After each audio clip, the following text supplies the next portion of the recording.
We're preparing to live stream. Are we live? Yep, we're live, guys. Here we are. Okay, good. I know. All right, let me minimize this. Okay, so we're back again for another fun episode of OCD Just Stop It. And we're super excited today to have Dr. Marty Franklin here. So happy to have you with us. And for those of you who don't know who Marty is, and everybody who's watching should know who Marty is, he's a clinical psychologist, but also really, I would argue, considered to be one of the experts in the world in the understanding, research, and treatment of OCD and anxiety disorders. Also, what's your title at Rogers? Your title is Director of OCD and Anxiety Services. Did I get that right? I think I might be the executive director, which means I must direct some other directors, but I don't know. Not totally whatever. It's a lovely title that suggests that I'm old and I've been out here a while. There we go. But I mean, 260 plus publications about OCD, anxiety, and other things related to mental health. Truly one of the most probably prolific researchers that I've ever met. So that's pretty cool. And then we Can you tell she's a fan? We're not worthy. So just very, very generous of you. All I can tell you is that my academic mentors were Edna Foa, Michael Kozak, John March. I don't know how you do better than that. So I'm bloody lucky. I'm like Forrest Gump, just happen to be standing around while history is being made. So cool. So cool. Yeah. So we also have with us Mr. Zach Pacha, LICSW. Zach is probably one of the most broadly based, well-trained clinicians I've ever met.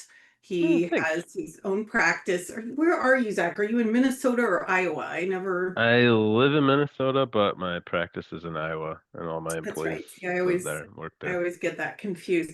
But also, Zach is the co-chair of the National Social Anxiety Center. And so very excited to be here with everybody today.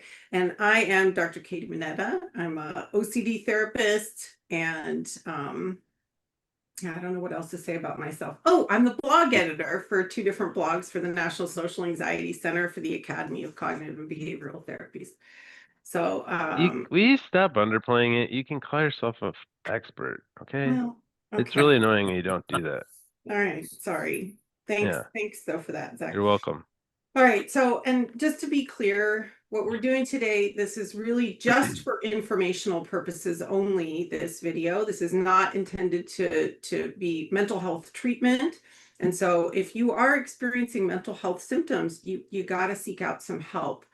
There are a lot of resources out there, finding a real therapist, finding a real mental health professional is really important. And if you're in some sort of a crisis, it's important that you remember that here in the United States, we can dial 911 for those types of crises, or you can just drive yourself to the closest emergency room. So hopefully that was it for the disclaimers today. So we have a bunch of viewer questions to get to. But we're also just going to take the opportunity to talk to Marty about his experience in treating OCD, because I've seen some of Marty's work, and it's so fun to hear you talk about that stuff. But let's first get to our first viewer's question. So the question is it true that ERP does not work as well for disgust? I suffer from severe contamination OCD, but I have no fears of getting sick. I just feel disgusted all the time. And they say a guy named Rich Gallagher claims disgust-themed contamination OCD doesn't respond well to ERP. Is this true? I have heard that Rich Gallagher on one podcast. It was interesting. And I know he got a book out, so I kind of know what you're talking about. That's all I'm gonna say. Okay. And my answer to this question, as it is to all questions, is it depends. Yeah. So it depends on many things. One thing I would say is that the person I think is in the vanguard of this area is Rachel Schwartz, who happens to be a Rogers Research Center employee. She's also Penn PhD, graduated maybe 2019. I was on her dissertation committee. We work together now. And Rachel is currently taking on the task of developing a treatment manual for this not just right disgust-based OCD, in part because of what was said earlier, is that there does appear to be sufficient evidence that that presentation is not as responsive to ERP. Not that it isn't, just that it's not as responsive. And what I would also say from Rachel's work, I heard her present last week in New Orleans, she said this flat out, is that the literature suggests that those treatments that are tailored to that particular presentation tend to do better than those that are sort of trying to apply the standard care to those cases where it's non-fear based is the way I would describe it, and the way she would describe it. And I think that the reason is probably because your focus, when you were talking about feared consequence driven OCD, so I'm afraid I'm going to die if I get contaminated, your focus there is going to be on anxiety reduction and also disconfirmation of belief. So I sit on the bathroom floor, I don't get sick. I can ask the patient to process with me, what do you make of the fact that we haven't been sick? You said we'd be sick immediately. It's been 45 minutes. And then hopefully what they'll do in that processing is say, maybe my OCD was lying to me.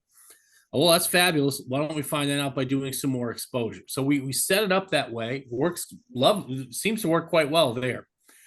If it's disgust-based, if it's not just right, I don't know if habituation is coming. And at the very least, it's not coming quickly.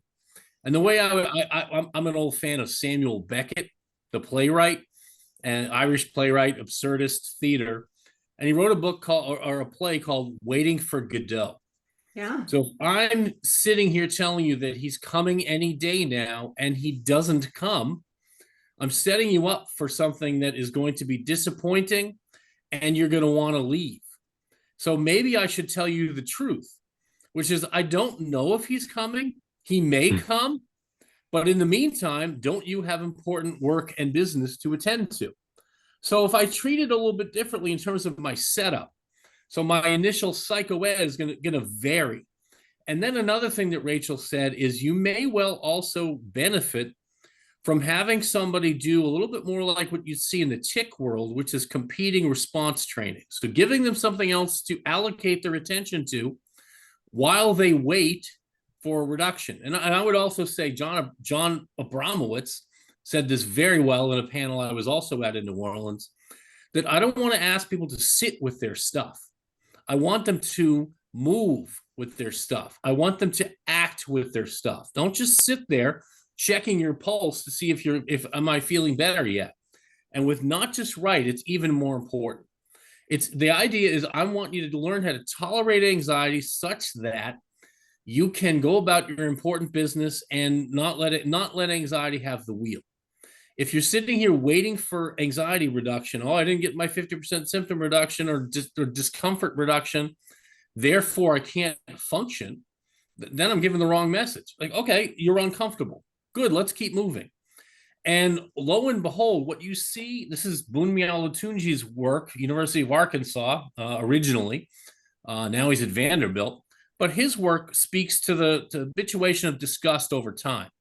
And disgust in particular is his interest. And I think he would say disgust will habituate eventually and not as fully as anxiety. So, and if I've got disgust and anxiety at the same time, let's not sit around waiting for it. Let's not let it dictate what we do. And I think what you're asking patients with OCD to do is let's, at the very least, it comes when it comes, at the very least, let's not do things that we know will make it worse.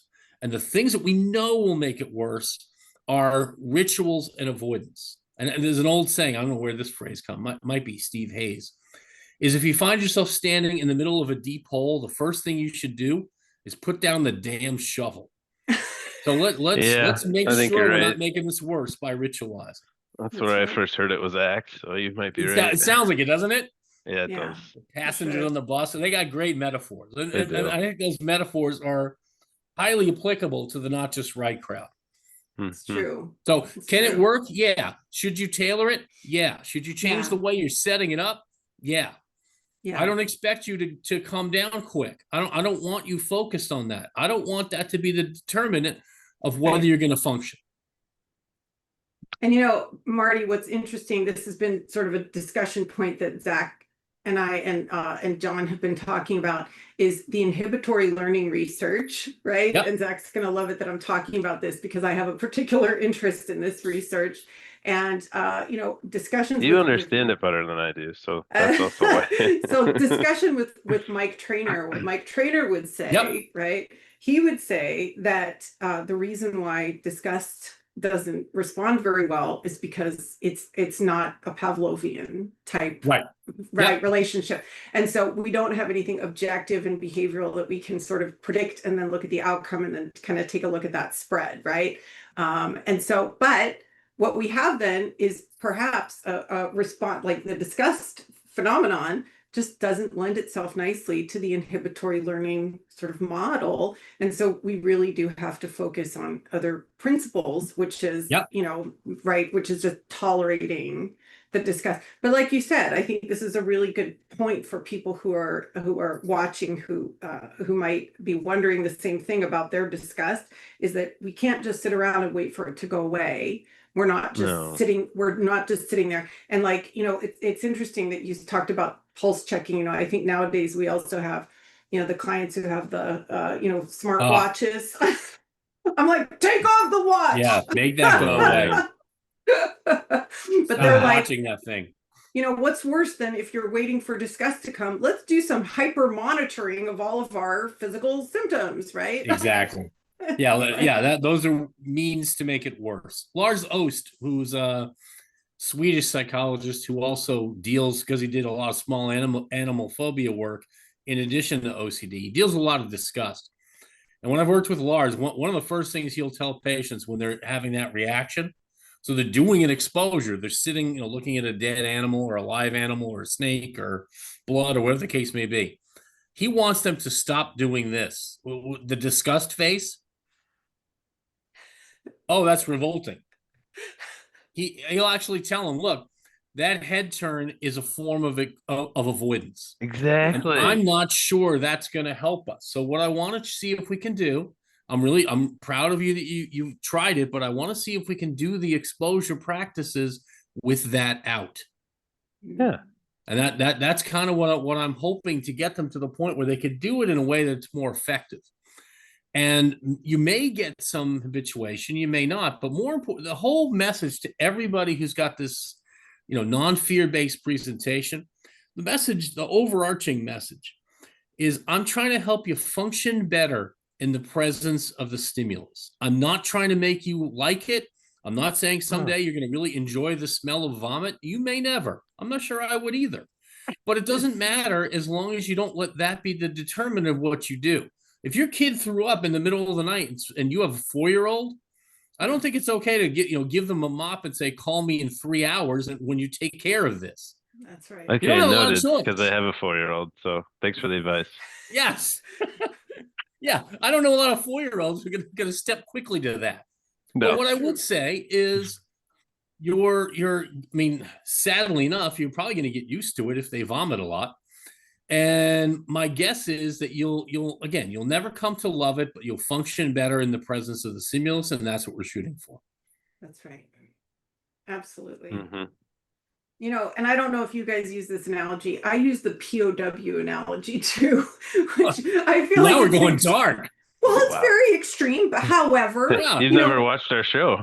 Well, that's true. That's what we are.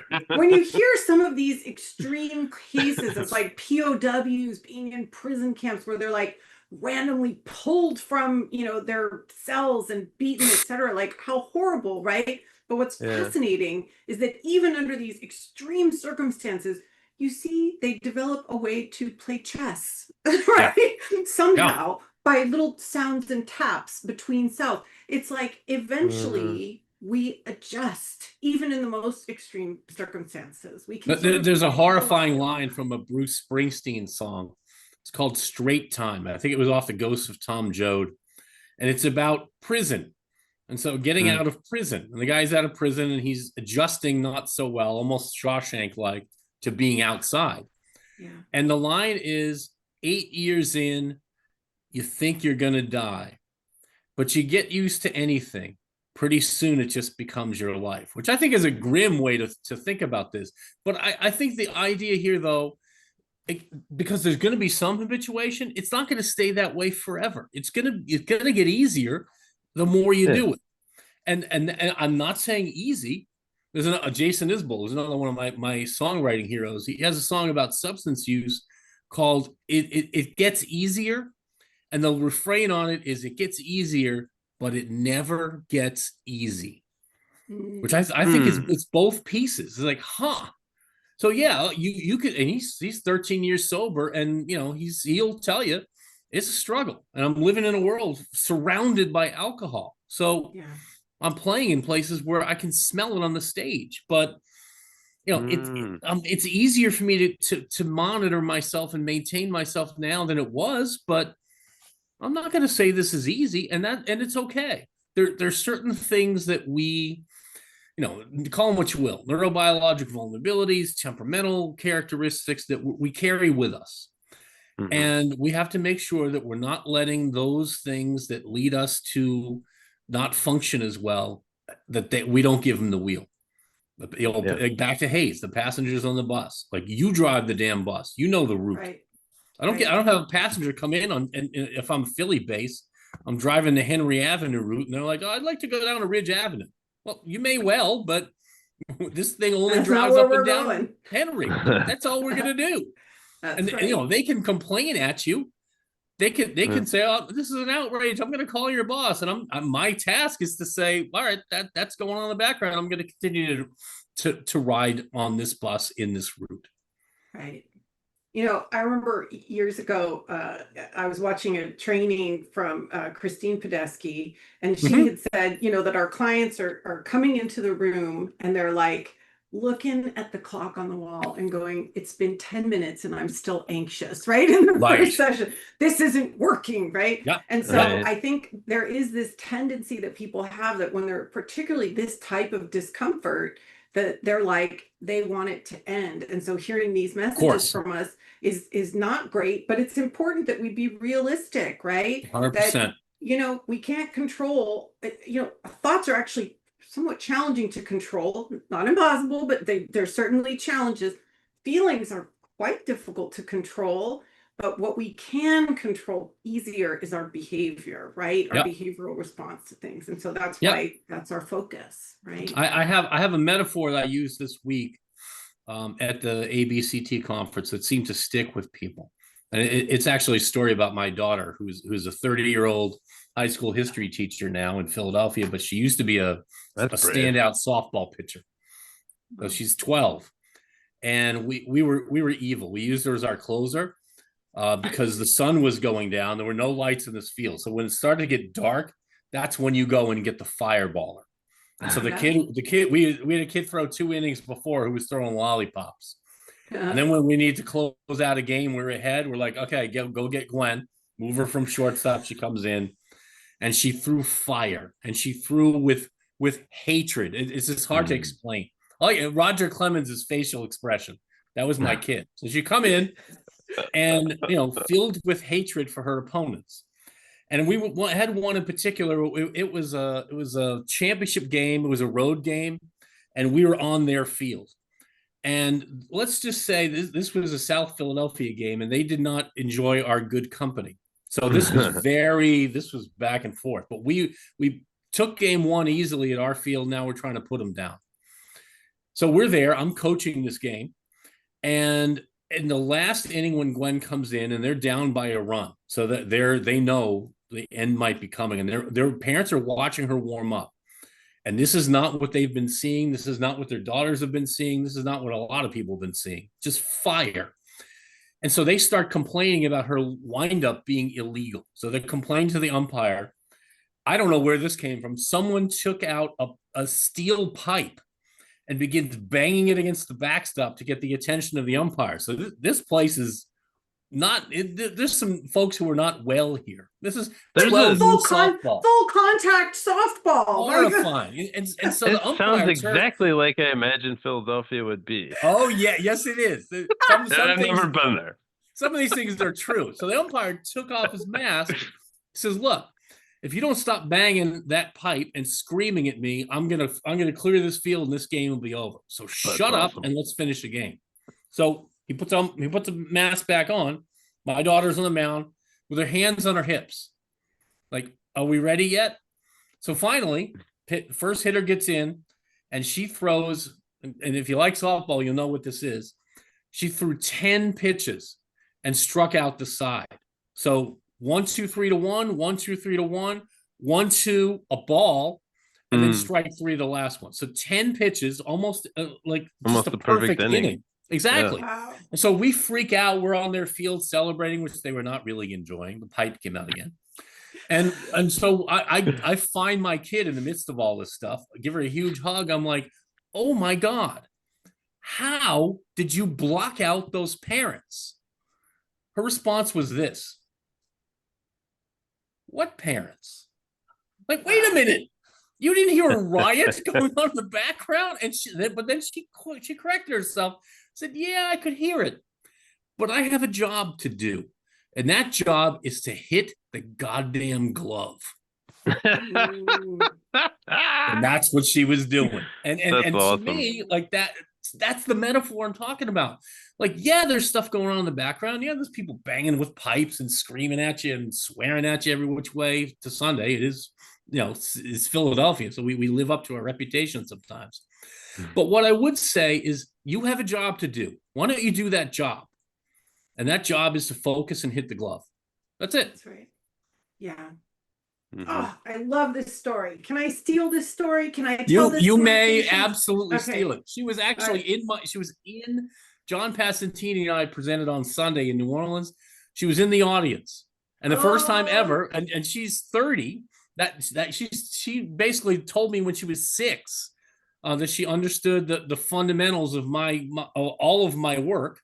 And she said, I want you to just tell them in one sentence so you don't take 3 days and then you won't miss my soccer game on Saturday.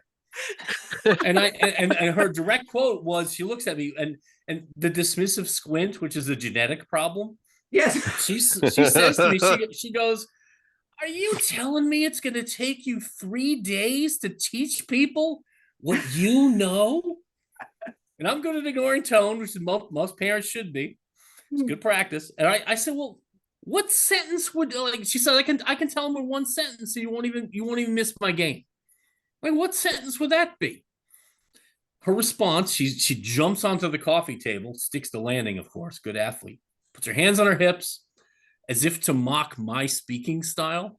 And she turns to the fake audience as she says, blah, blah, blah. Do the thing you're afraid of. Blah, blah, blah. The more you do it, the easier it gets. I'm like, she just summarized my academic life in one sentence, and she was 6, which was a little bit scary. But what I would also say that is that it does get easier. Back to ISMO, does get easier. It doesn't necessarily mean it's easy. And with not just right presentations, I think we got to give them that news up front, because I don't want them sitting there waiting for Godot and have them not show up. Mm-hmm. Thanks for going all the way back, because I forgot about Godot. It's like, oh yeah, he said that. Yes, he did. I'm old and I remember this stuff. It's actually on my shelf. I got it for Christmas this year. A fancy copy. Nice. Well, we have Valentina with us today in the chat. Zach, if you remember Valentina, we have talked about her various fears of asbestos. We tackled that one. We talked about her grandmother's old mercury thermometer. You remember that one? That was also Valentina. Yeah. And so she's let's see. Wait, should we go with Valentina's question? She always asks such good questions. Or should we go back to our pre-planned questions? What do you guys want? I say go with Valentina's, and then we can go back if you're okay with that. Yeah, I'm okay with it. All right, so Valentina asks, when I'm out and about, how can I tell if I should clean something or not? with all of the knowledge about carcinogens, I can't make a decision and I end up cleaning things just in case. Gosh, I love that term, right? So what do you think? Zach, I'm do you gonna let want to other people start, talk or Marty? first. Zach, what do you have to say to Valentina? What's a carcinogen again? Something that causes cancer. Come on. Oh, well, I mean, if she, it depends. What's her goal? Sorry, when you said depends earlier, Marty, I was like, yep, I say that a lot. I totally know what Yes, you're talking about. that's right. Yeah, like what's her goal? Does she want to actually have a life? Does she want to actually get stuff done? Does she want to like live in the world? Because one is not compatible with the other. You're not going to That's get right. rid of I don't even know how to put a percentage on it, but at best, there's a very small percentage you're getting at best, at your very, very Right. best. And if you try Right. harder, it's not going to dramatically increase. So, Right. And we've talked um, about with Valentina before, because Valentina actually made the case that, sort of in accordance with her values, like her values were dictating a healthy lifestyle and being free from carcinogens, et cetera, et cetera. And that somehow, like, wouldn't those ACT principles mandate that she be, more vigilant about things? And so, we put everything on a balance. And so we've talked about yeah, this before. And the truth is like, I'm sitting here and I'm thinking, like, which carcinogens could be cleaned? I don't know that. I that's think as why a I asked rule the of question thumb, because I'm like, yeah, it's as a not rule something of I even think thumb, about, so it's if like you're it's a little learning bit hard about for me it, to even if you're go there like almost. Googling and you're like, what carcinogens are in my house, then a good rule of thumb would be to not clean those. Right. If you've had to Google it to like find out if it's a carcinogen, the ones that we all know, right? Cigarette smoke and what else? What else is there? I mean, to a certain Friable extent, Cars. asbestos, yeah. right? Oh, yeah. There we go. So if we, if we were inhaling large amounts of asbestos and working with asbestos, that certainly Yeah. would be one. Large amounts of radiation, right? Mm, That would be one, right? cars. But barring that, I don't know that cleaning carcinogens is really something that we would Right. advise her to do, unless she doesn't want her OCD to get better, right? And so, anyways, Marty, you go ahead. Yeah, my sense is that you always have to ask yourself, what's the risk objectively? Yeah. But you got at the same time, you've got to ask yourself, what's the risk of me engaging in these behaviors? What's it going to cost me? And so if there's an incremental, very slow amount of safety I get from this, that's one thing. But if I just spent 2 hours doing this cleaning that most folks don't do, it's at the expense of me doing something else that might be needed or I might want to do. So I'm not being Hmm. frivolous about risk. I'm not saying you should take up cigar smoke on a regular basis. But what I would say is that assuming you're being attentive to really high risk situations, that most of the rest of us, we can wish to be free of carcinogens. I don't think we can be. And I think we can be reasonable about it. And, again, friable asbestos and smoking would be the ones I'd be most attentive to. Don't do either one of those. Don't hang out in the friable asbestos rooms and don't take up smoking. And then you do your best to live in Don't suck on accordance with car your pipes values. too, like Yeah, What's that? exhaust don't. pipes. Yeah, I wouldn't Yeah, suck on car exhaust pipes either. right. Those are three good ones right there. Right. And don't visit Chernobyl in the weeks after the meltdown. That I would hear not it's be a not good It's a the good idea. greatest tip. now, but you can. Right. Yeah. That was 40 years ago. I was sitting in my backyard in Burlington, Vermont, reading about this in the newspaper, like, oh, this can't be good. I will not say how old I was, Marty. You were not sitting in a backyard in Burlington, Vermont. No, I might have been sitting in a backyard in Burlington, Iowa, though, There we go. but playing in a sandbox. Yeah, Oh and my in both goodness. cases, neither one of us were exposed much to the Thankfully. carcinogens from Chernobyl. But if you were in Thankfully. Chernobyl, you should probably go away from Chernobyl during the meltdown, and most people did. Most people did, right? Yeah. Yeah. And it's interesting because, one of the things that I've found about patients with OCD over time is that, everybody has this idea that somehow they have to maintain this vigilant attitude or else they won't be prepared. And what's so interesting is that, like, there's been a few times here in Southern California when during an OCD, like, we've had an earthquake during a session with an OCD patient. And, judging by the way that they feel about themselves, they would think that they'd just be like, freaking out, running out. But no, they stayed very calm. They took appropriate action, right? And so that reasonable person is in there. Whereas the right? Midwest guy here would be like, "What the hell is this?" That's right. When you've been through then you got enough the of OCD them. stuff over here, like, come on, really? Now I have to tell you, I actually did jump up and scream and go down the hallway. But, I'm originally from Pennsylvania. So I was not so calm. And my client was like, "It's okay. It's just an earthquake." And I'm like, "Oh, That's awesome. I love it. That's awesome. Terrible." But so I hope that helps. I hope that helps, Valentina. We do have one more question, and I do want to jump into the chat really quick, just because this is Malcolm, and Malcolm was actually our viewer who asked the question about disgust. And so, nice. And That's so awesome. he has a follow-up question. I figure it's good for us to just listen or finish answering his questions.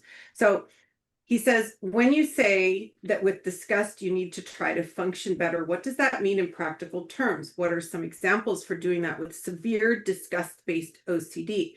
If the disgust response will not come down or will take a long time to come down, what are some practical things I can do to function better?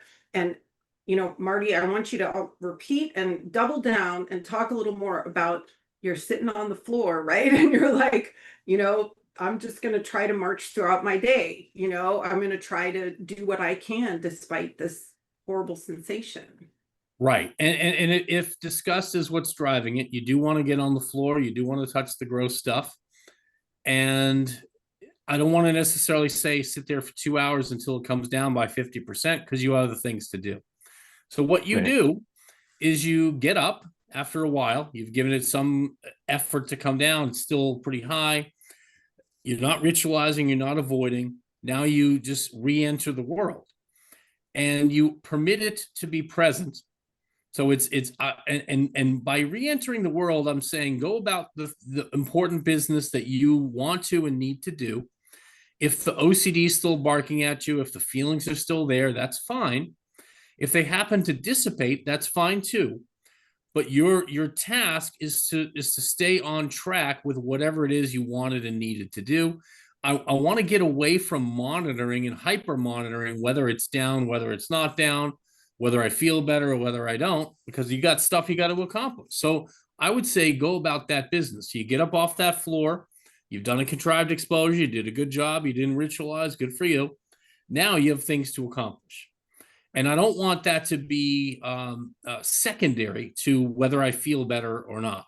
And I think that's where I'd be. So what is it that you want to do? What is it you need to do? And so what are those tasks? I usually have a task list because I got to keep myself on track. And so let me go see what my next thing on my list is. I just took a phone call from an insurance company. I got to deal with that. I got somebody coming in, who later in the afternoon is going to talk to me about some pipes. And when he rings the doorbell, whether my anxiety's up or down or my discomfort's up or down, I should probably answer the door and let him in and see if we can avoid our house being flooded. So that's what I'm talking about. I don't let it have the wheel. I don't let it be the final determiner of what I'm doing. I go about my business. And back to the softball example, I think she did notice the people, but she got better and better over time of pitching, of blocking that out. I mean, softball or baseball, it's not like a golf match where people are going to be silent. They're going to be screaming at you, trying to get under your skin. Yeah. And the people who are going to permit that to happen are the ones who are going to get more of it. As an athlete, I was a notorious trash talker. I almost feel guilty about it now. I don't believe that. Constantly chirping. And I would determine who's going to get more of this is the person who showed they were reacting to it. So if you show me you're going to react to it, you're going to get more of it. If you show me that you don't even listen, it's going to be disappointing to me. And at some point, I'm going to slow down and eventually stop because it's not nearly as much fun. And more importantly, I'm not getting the competitive advantage I'm looking for by barking at you and saying horrific things to you, which are going to get under your skin and throw you off your game. That's right. I'm And like OCD in that way. Right. Yeah. And I want to be clear when you say, like, you know, blocking that out, like, just to let Malcolm know, it's not required that your thoughts be free of these Precisely. thoughts. It is not required that you do not feel the disgust. In fact, what we hope for is that you're going to, if you feel the disgust, if you have these, you know, whatever catastrophic thoughts are going through your mind, that you have that experience and you continue to act as you would have acted had you not had the symptoms. And That's what our aim is.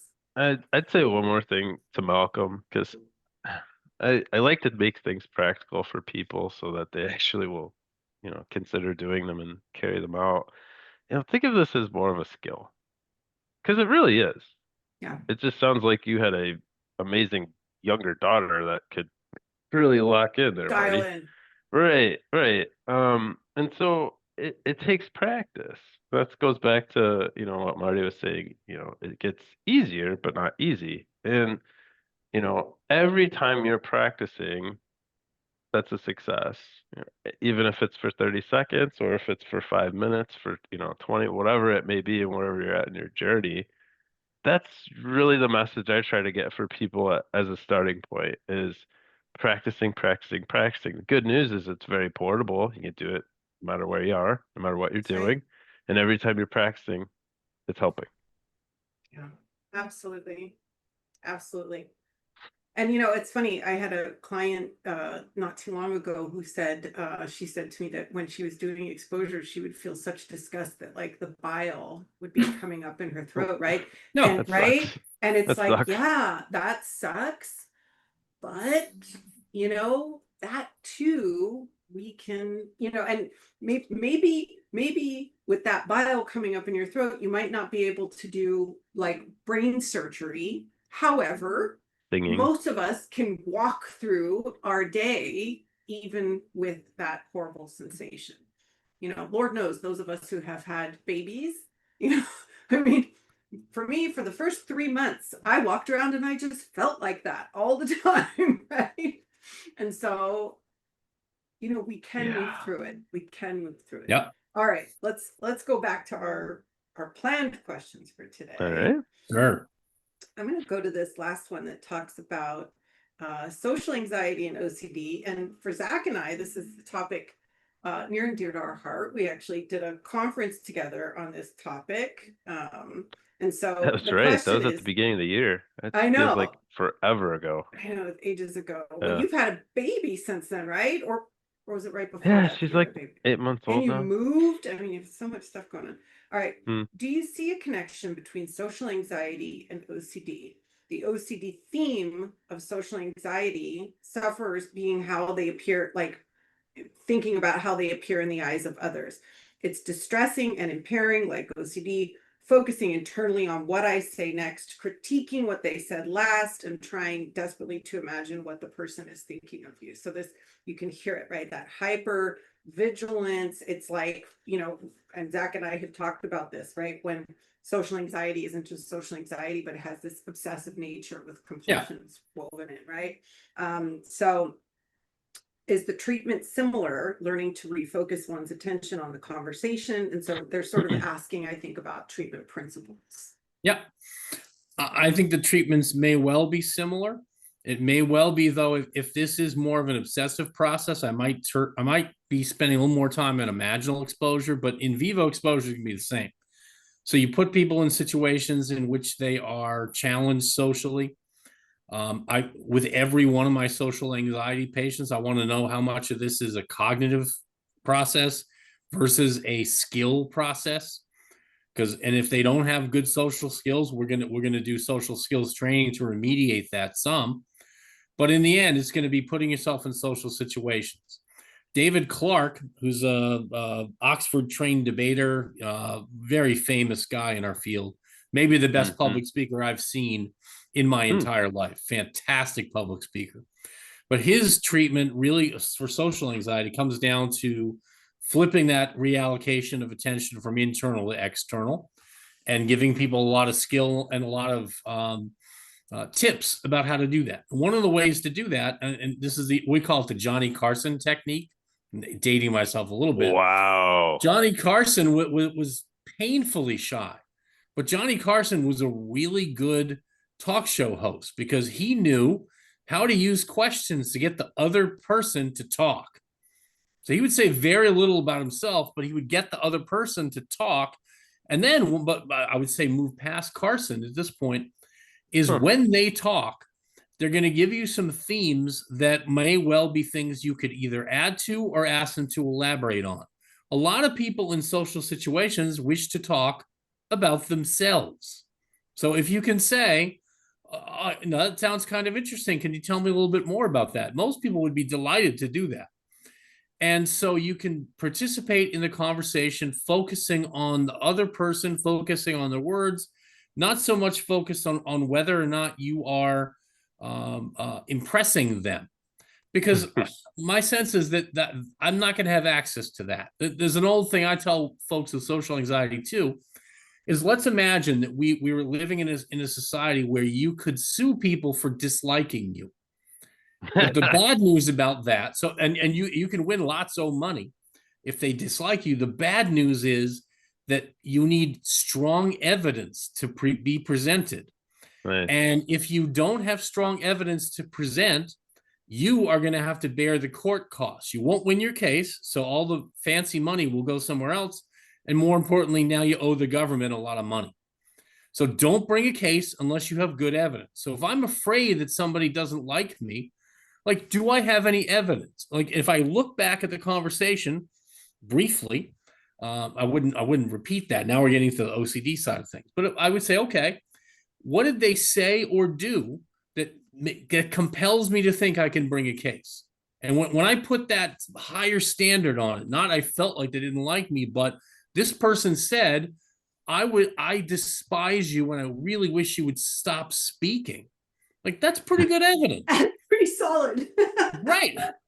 Like, that's good. I'll accept that. You're going to win that case. But most other cases, it's going to be a nod or a glance. And I can't determine if that's me, if that's them. Like, there's a really high bar for determining that this didn't go well. I suppose the other side is there are going to be some social interactions that don't go well. And do I fully expect that all social interactions must go well and all people must like me? Now, I'm something sound like Albert Ellis, but at the same time, like no, I don't think that's a realistic goal. Like, I'm delighted if most interactions are neutral. Hi, how are you? I'm doing well together. How about you? I'm doing quite well. I had a million of these interactions at the conference in New Orleans, and I can't tell you how many people liked me. I think some did. I didn't get any sense that people despised me, but I could be wrong, and it doesn't matter. Yeah. That may not have anything to do with me, and I'm okay with that. That's right. Yeah. And so this concept of, like, sort of kind of approaching it from that evidence-based perspective, but also allowing for the uncertainty of things to not go well, or that things were going wrong, and just allowing yourself to experience both sides. And not going back through and pulling the thing apart after the fact to search for the evidence that they either liked or disliked you. The reality is that's probably not an accurate reflection, because we know that your memory is you're going to focus on things in memory that hit you, and what hit you may well be a bias towards negative experience. And so you may well only remember the stuff that didn't go well. At the same time, the other people don't have that experience and maybe didn't care. Most people don't care a lot about the things that strangers tell them, or even that their friends tell them.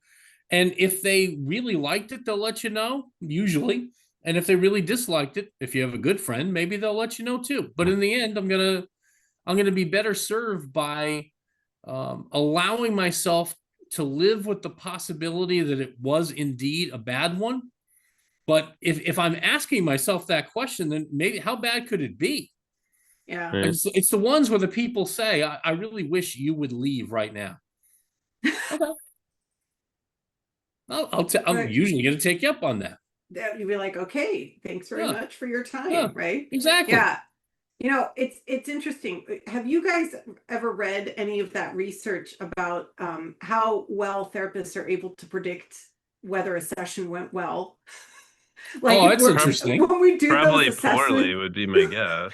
it's hilarious, Yeah. right? We're Okay. supposed to be really good at this stuff, right? We're supposed to be really good at saying, wow, that session was great. I felt really connected with my patient and being able to be very accurate. Therapists are actually really terrible I at could have told you this. that. And so, you know, if we're not good at it, I mean, the truth is that most people aren't going to be very good at it. And the truth is we just have to go objectively. And this is why it's so important to ask our patients, right? And Right. most therapists don't do, like, how did it go? How are we doing here? You know, et cetera. And Mhm. being sort of open to that kind of feedback. But yeah, I find that to be very funny. I want to just make one thing clear for people that don't spend a lot of time like reading about OCD treatment. When Marty referred to in vivo, we are contrasting in vivo with in imagination. In vivo just means we're doing it in real life. In imagination means we're just practicing it in our head. We're doing it, we're reviewing it in our head for those who didn't. Yeah, you're writing a script. I mean, I always use Edgar Allan Poe, The Fall of the House of Usher. The first 2 pages of that are the best imaginal exposure ever written. Just very detailed, quite horrifying and foreboding. It's fantastic. And that's what I'm trying to get people. I'm trying to give me your own version of this. A lot of my patients, when I'm asking them to construct an imaginal exposure script, I give them Poe. So this is what I'm shooting for. I want a lot of external things you notice. I want a lot of the internal sense of growing foreboding, that kind of stuff. Let's use the fancy words so we can make it sound like it's something that's scary. At the same time, I don't want to impose that on people. So I want my patients with imaginals to write their own scripts rather than me writing. I want them. I want it in your words, your language. If you don't use these kind of words, then use the words that you use. And when you work with kids, you know, I think using the term foreboding maybe isn't going to be so helpful with a third grader. No. Right. Super scary might be the same thing. And so I'm gonna use those scripts to get, and the idea It's behind 100 scary. Was that My son? He would be like, it's 100 scary. exactly? Well, he's very sophisticated. He is. Right. But what I would say is I want them to do that, and the idea is this: the imaginal exposure allows you the opportunity to get used to the content and hearing the words and hearing the phrases, and the more you read that thing, you're gonna get some distance from it. I mean, anyone's ever watched a horror movie? Anyone watched the recent version of It? Oh my gosh, I think my son and my husband did. Oh, it's fantastic. And so my Well, son, now I have to watch it. oh, it's fabulous. My son watched that thing probably 20 times with his friends. He was, you know, in some college situation, some dank apartment that was probably pretty disgusting. But they were sitting there because they were busy watching It. And so we watched it as a family. And my son is a very kind guy. He sat right next to his mom. He knows that she's vulnerable to jump scares. And he knows the movie well enough to be able to whisper to her, I think one's coming now. Oh. And so that was he was able to attenuate. He's a lovely kid, and he was able to attenuate some of her responses by giving her a heads up. Because one of the things that movie goers and that movie makers are looking for is, can I surprise them with this stuff? And just so it gets all quiet and it gets darker, and then all of a sudden, you know, the hideous face from behind you appears out of the darkness. I mean, that there's a reason for that, because that's typically more scary. So I want to make sure that you are so used to this content, you're bored. I'm trying to bore you. And when people tell me about their fears, as a therapist, another one I just did this morning, which I used a picture of Russell Crowe from the movie Poker Face. And basically, and I don't know that. the idea, oh, it's obscure. It's not as good Okay. as the one he's in It's now. No, obscure. no, I'm writing it down. I'm gonna look it up. But go ahead. But what I would say is Russell Crowe's reaction while he's playing cards is nothing. He gets a card, he might get the best card ever, nothing. His reaction when he gets the 3 of hearts when he was looking for an ace, nothing. Nothing. And that's what we're shooting for. And so I want you to get to the point where you can read this script like it's reading a grocery list, which doesn't then necessarily mean that in real life, in vivo, it's going to necessarily be easy, but we've set you up to be used to it. That's the idea. Yeah. Oh, I love that. And I think it's an important thing, and I just want to reiterate, doing it until you're bored with the content, doing it until you are bored. Like that is so, so important for people to hear. And Marty, you just touched on something that I wanted to make sure that we spent just a couple minutes on. You're very well known for your work with pediatric OCD and your work with kids. Right. And so I was hoping that you would share with us a couple of examples, like a couple of your favorite examples of working with kids and sort of how, because you got to get really creative when you work with kiddos, right? You do. And if you're dealing with teenagers, you also have to do what I think as a parent is crucial, is you got to get really good at ignoring tone. Because teenagers, they're going to bring the tone. They're going to bring the sarcasm, they're going to bring the affect, and sometimes they're going to bring more than that. I can remember one of my favorites, and I did this as a live demo once with my research assistant, which it was a brilliant acting job on her part because she's the nicest human being who ever lived. This is Aubrey Edson. And I needed her to play a 13-year-old girl who was really mad at me.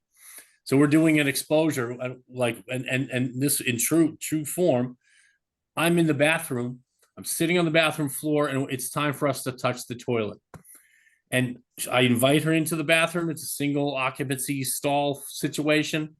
I'm sitting on the floor. I got my arm around the toilet like it's an old college pal. And she's standing in the door like this, stiff as a board.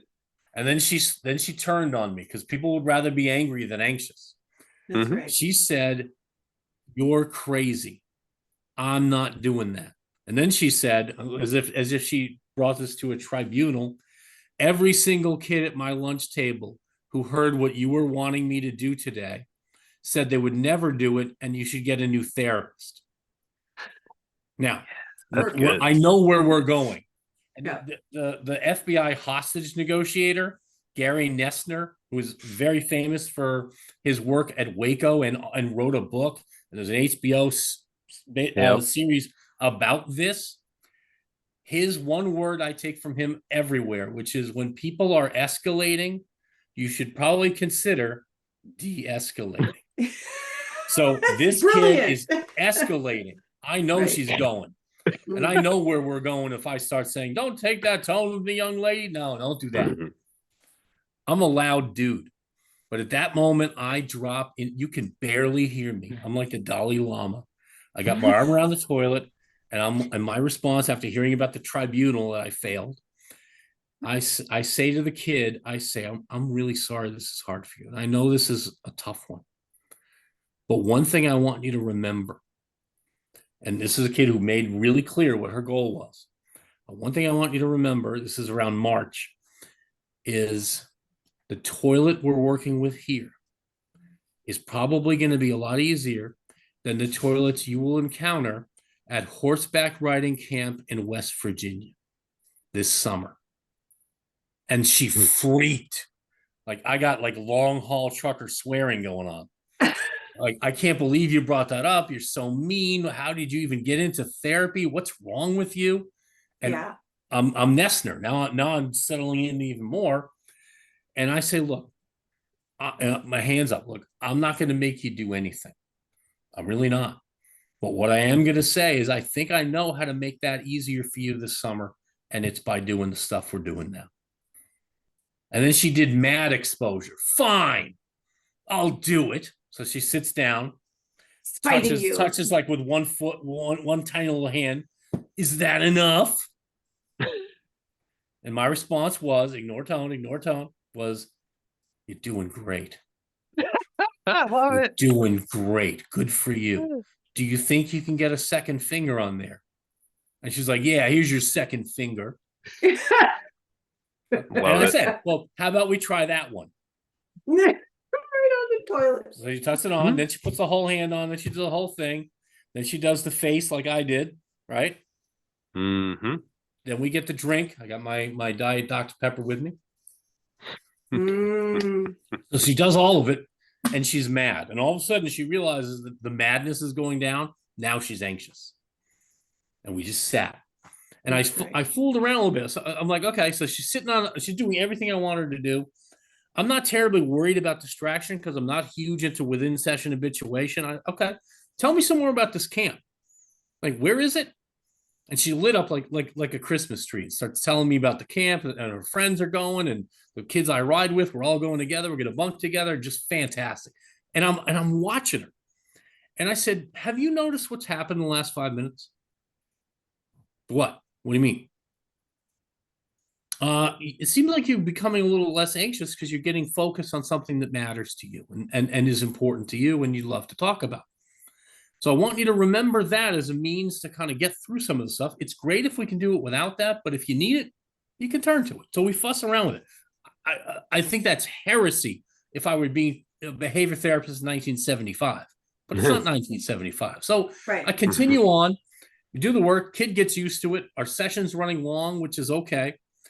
And she's getting, okay, well, why don't you take a souvenir from our journey here? So she attaches a paper towel to the toilet seat. Now she's going to bring it home and do the rest of the house and all sorts of good stuff. She's ready to roll.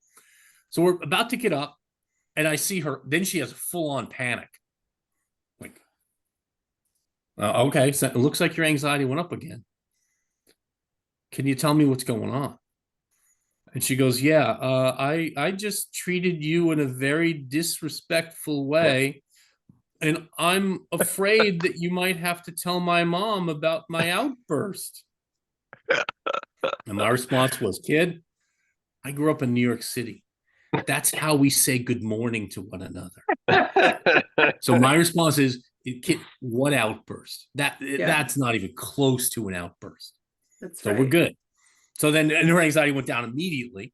I sent her out and she's touching the paper towel and periodically loading up with it. And she came back the next week and the thing is all like scrunched up and ugly. Like, I see you got some use out of that thing. Oh yeah, I did. Okay, well, let's get a new one going. And she goes right into the office bathroom and loads up like it's nothing, even though it was something. And now she's ready to roll. And the best thing I ever got, one of my favorite things, let's talk about outcome variables. I'm a researcher. This was the best dependent variable I ever saw.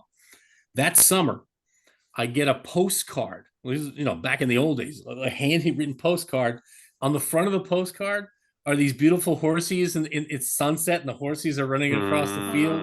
On the other side, it says very simply, it's to Dr. Franklin. Dr. Franklin, you were right. And I wasn't sure if she meant that all the good work has been effective or that these toilets are gross. And my guess is it's both. But my guess is also no one's going to tell me that's going to be a pristine toilet, and that's the way of the world. So you're either gonna have the pristine toilet or you're not going to go to horseback riding camp. You pick. That's right. And she did. Yeah. So to me, great story. Being with teens is all about tolerating their kind of, their sassiness and respecting them as individuals with autonomy. With the little guys, I think it's a lot of it, the adjustments you're making are about language. And I tell little guys, I say, look, I'm a little bit of a nerd, so I like to use all the good nerd words.